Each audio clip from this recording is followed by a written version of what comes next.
Washington now, where the Trump administration announced a sweeping freeze on all federal grants, funds already approved by Congress. Chief Washington correspondent John Carl is tracking Trump's executive action. John, the administration says this is just a temporary pause, but it could have major consequences. George, look, there is a lot of confusion this morning about what exactly this directive means, but it may be the most far-reaching executive action this White House has taken yet. It could potentially halt hundreds of billions of dollars in federal spending on everything from assistance to farmers, to Head Start programs, to disaster relief and public transportation.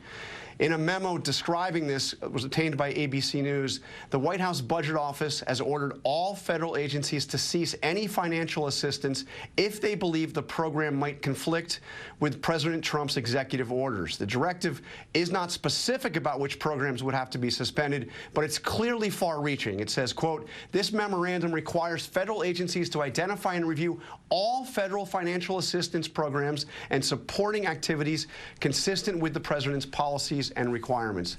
The only thing explicitly not included in this is Medicare and Social Security and anything directly given to individuals. But George, this is far-reaching. The Senate Minority Leader Chuck Schumer responded, one of many responding overnight, saying Congress approved these investments. They are not optional. They are the law. And you described it as a pause, George. It's important to point out this memo does not say how long the pause will last. There's nothing specifying when the pause is over. Right, as you say, this could be have such sweeping impact, and also comes on top of a big shakeup at the Justice Department. Yeah, that's right. The Trump administration has fired over a dozen career prosecutors in the Justice Department's national security and criminal divisions. These are people who were involved in any way in the cases against Donald Trump. These officials received an email from the acting attorney general on Monday telling them, in part, given your significant role in prosecuting the president, I do not believe that the leadership of the department can trust you in implementing the president's agenda faithfully.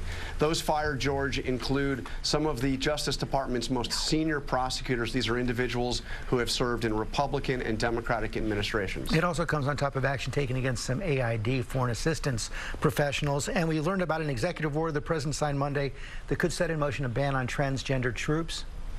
Yeah, this builds on a previous order he had done last week. It seems to pave the way to pushing openly transgender people out of the military, mirroring the order he signed on transgender last week.